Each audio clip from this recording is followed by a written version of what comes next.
What happens when America's most beloved action star meets his match in a television host who refuses to back down? The tension in the Good Morning America studio was so thick you could cut it with a knife, as Dwayne Johnson, known worldwide as The Rock, found himself face-to-face with George Stephanopoulos in what would become one of the most explosive morning television interviews ever recorded. Before we dive into this incredible clash, make sure to hit that subscribe button and let me know in the comments what you think really caused this heated exchange. The morning started like any other at the ABC studios in New York City. Dwayne Johnson had arrived early, his usual calm and collected demeanor intact as he prepared for what was supposed to be a routine promotional interview for his latest blockbuster film. The makeup team buzzed around him, touching up his appearance while he reviewed talking points with his publicist.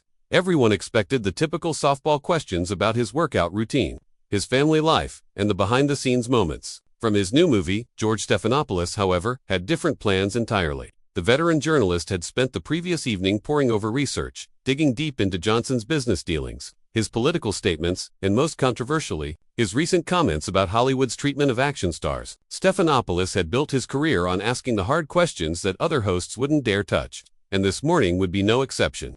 The atmosphere shifted the moment Johnson walked onto the set. Instead of the warm greeting typical of morning television, Stephanopoulos remained seated, barely looking up from his notes as Johnson approached. The handshake was brief, almost dismissive, and Johnson's eyebrows raised slightly at the cold reception. "Good morning, Dwayne," Stephanopoulos said with a tone that suggested anything but pleasantness. "I trust you're ready for a real conversation today, not just another promotional puppet show." Johnson settled into his chair, his trademark smile faltering for just a moment. "Good morning, George. I'm always ready for real conversations. That's never been a problem for me." "We'll see about that," Stephanopoulos replied, shuffling his papers with deliberate precision. "Because frankly, I'm tired of celebrities coming on this show thinking they can control the narrative. This isn't your movie set, and I'm not one of your yes-men." The crew members exchanged uncomfortable glances as the cameras began rolling. What was supposed to be a lighthearted promotional segment was already taking a hostile turn, and they hadn't even gone live yet. "Ladies and gentlemen, we're here with Dwayne Johnson," Stephanopoulos began as the red light indicated they were broadcasting live to millions of viewers across America. "Now, Dwayne, you've made quite a fortune playing the hero in countless action films. But I have to ask, when the cameras stop rolling, are you really the good guy you pretend to be?" Johnson's jaw tightened visibly. This wasn't the opening question anyone had prepared for. "George, I'm not sure what you're getting at, but I have always tried to be authentic with my fans and the public." "Authentic?" Stephanopoulos leaned forward, his voice dripping with skepticism. "Is it authentic to charge $25,000 for a 30-second social media post while pretending to care about your working-class fans? Is it authentic to lecture people about hard work while you're making more money in a month than most Americans see in a lifetime?" The accusation hung in the air like a challenge. Johnson's publicist, watching from the sidelines, looked like she wanted to intervene, but there was no stopping what was already in motion.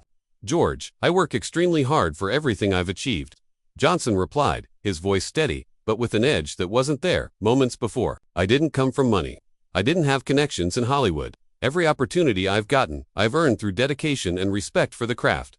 "Respect for the craft," Stephanopoulos laughed. But there was no humor in it. "You call making the same muscle-bound action hero movie over and over again respect for the craft? You've turned acting into a brand, and frankly, it's insulting to real actors who actually challenge themselves." Johnson's hands clenched into fists on his lap, though he kept them out of view of the cameras. "I think you're being incredibly disrespectful, not just to me, but to the millions of people who enjoy these films. Entertainment has value, and bringing joy to people's lives matters." "Joy?" Stephanopoulos scoffed. "Or are you just feeding people mindless content to keep them distracted while you and your Hollywood friends get richer? Because from where I'm sitting, it looks like you've mastered the art of exploitation while wrapping it in a nice guy package." The studio fell silent, except for the hum of the cameras. Johnson's publicist was frantically making hand signals, trying to get the interview back on track. But Stephanopoulos was just getting started.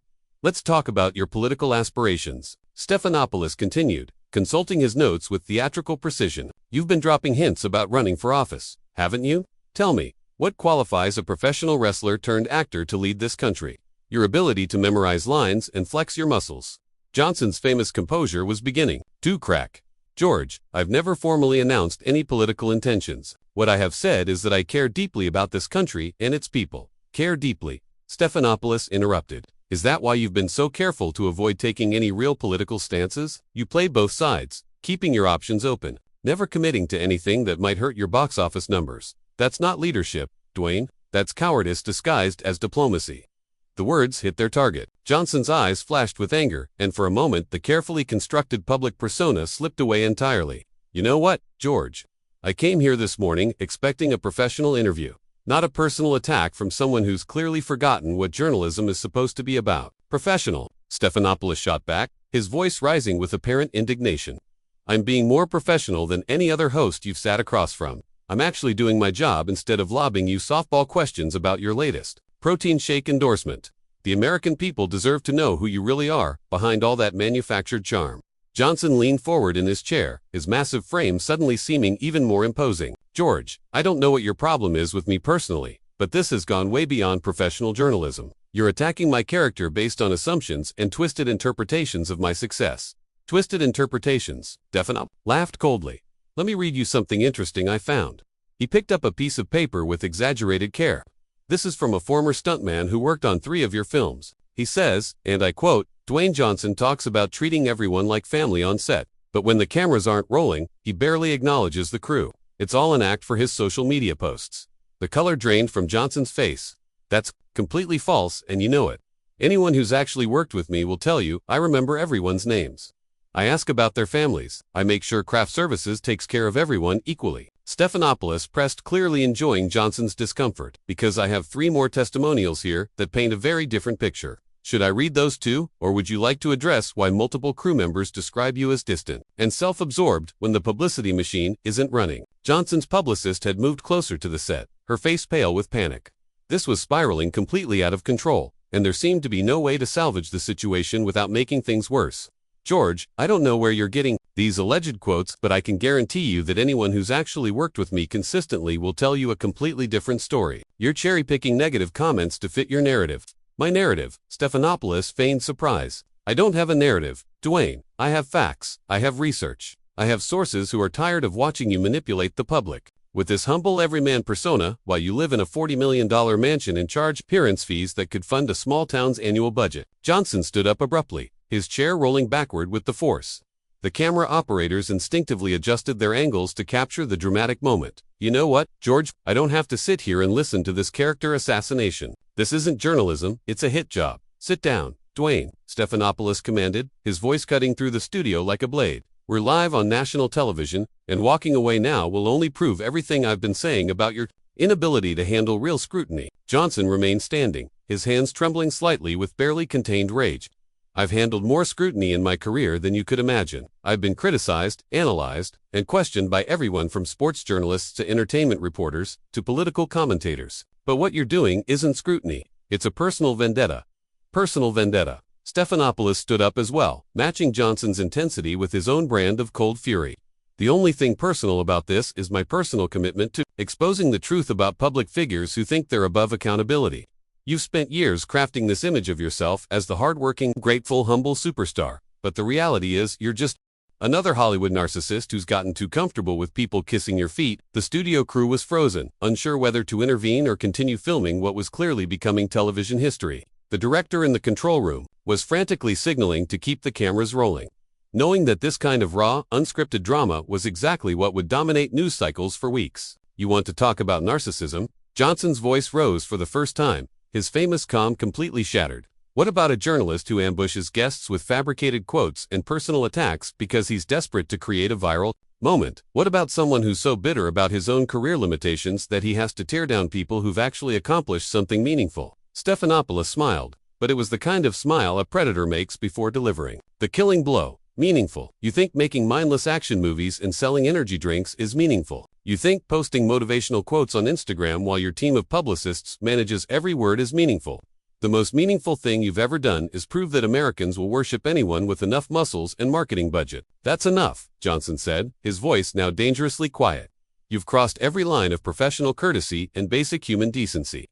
I don't know what happened in your life to make you this bitter and angry, but I'm not going to stand here and be your punching bag. Oh, now you're psychoanalyzing me. Stephanopoulos laughed harshly. That's rich coming from someone whose entire public persona is based on toxic positivity and fake inspiration. At least I'm honest about who I am. I'm a journalist asking hard questions. You're a fraud, selling false hope to people who deserve better.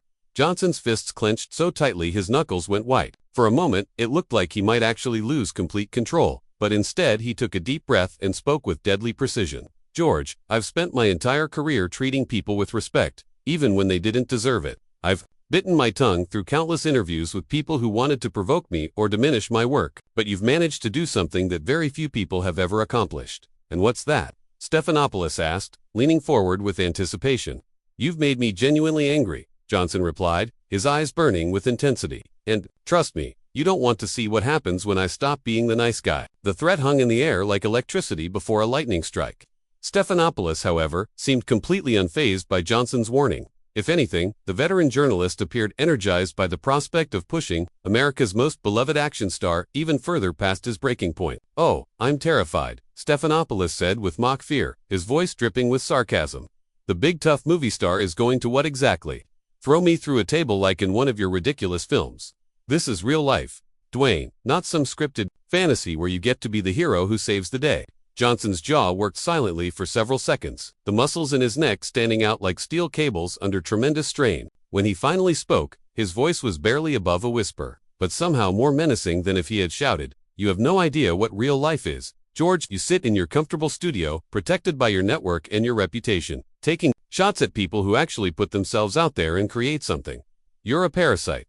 "A parasite?" Stephanopoulos' eyebrows shot up in theatrical outrage. "I'm a journalist who's covered presidents, world leaders, and major historical events. I've won Emmy Awards and Peabody Awards for my work." "What have you won?" "Teen Choice Awards and MTV Movie Awards for flexing your muscles and saying catchphrases." The comparison hit Johnson like a physical blow. His entire body went rigid, and for the first time in the interview, he looked genuinely hurt rather than just angry. "You know what the difference is between us, George? When I entertain people, I make them feel better about themselves. When you interview people, you try to tear them down to make yourself feel important." "Feel important?" Stephanopoulos stood up again, this time moving around the desk that separated them. "I don't need to feel important, Dwayne. I am important. I serve the public interest by holding celebrities and politicians accountable for their actions and their words. You serve your own bank account by selling people empty promises wrapped in protein powder and motivational speeches."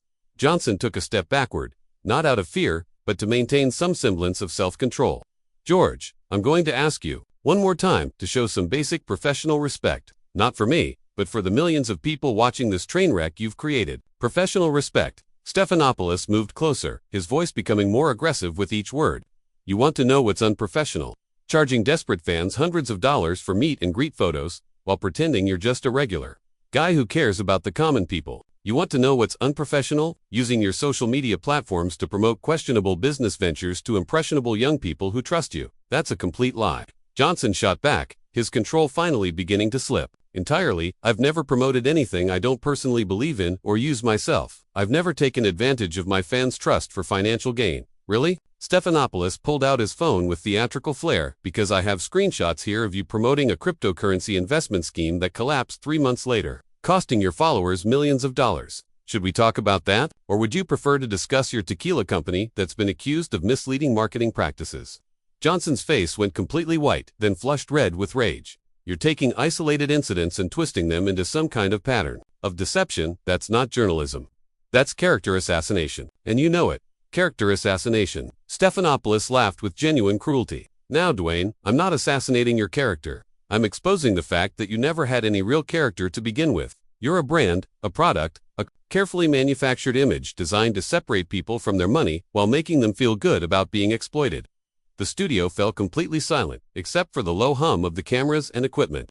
Johnson stood motionless for what felt like an eternity, his chest rising and falling with controlled breathing. When he finally spoke, his voice was calm again, but there was something absolutely final about it. "You know what, George? You win. You got exactly what you wanted. You pushed and pushed until you broke through every wall I've built to protect myself and the people I care about from exactly this kind of vicious, unprofessional attack."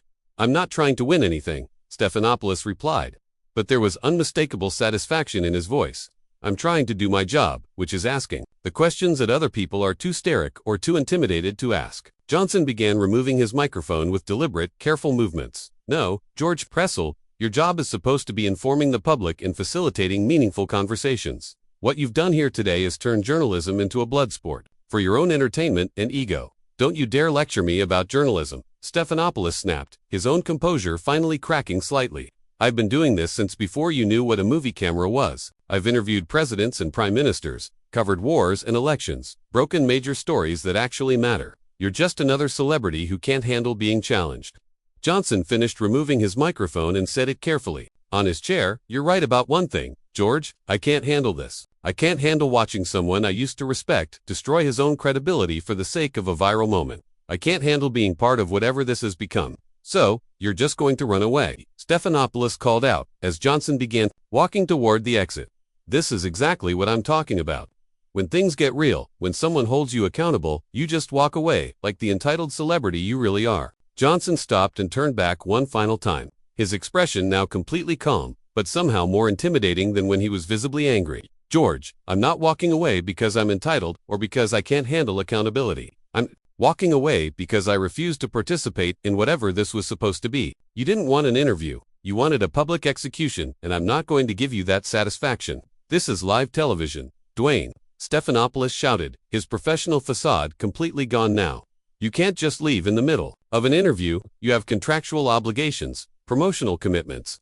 Johnson's response was quiet, but carried across the entire studio with perfect clarity. "Watch me," and with that, he turned and walked directly toward the studio exit, ignoring the frantic gestures from his publicist, the shocked faces of the crew members, and the desperate calls from Stephanopoulos behind him. The camera operators, unsure of protocol, continued filming as Johnson pushed through the studio doors and disappeared from view, leaving Stephanopoulos alone at his desk, looking suddenly small and uncertain for the first time in the entire interview. The silence that followed was deafening. Stephanopoulos looked directly into the camera, clearly struggling to regain his composure and salvage what had become an unmitigated disaster. "Well," he said finally, his voice shaky, "I guess we've seen the real Dwayne Johnson today, folks." When faced with legitimate questions about his public persona and business practices, he chose to abandon his responsibilities and walk away. But even as he spoke those words, it was clear to everyone watching that something had gone terribly wrong, and that the person who looked weak and unprofessional in that moment wasn't the man who had just walked out of the studio. What did you think of this explosive confrontation between two major public figures?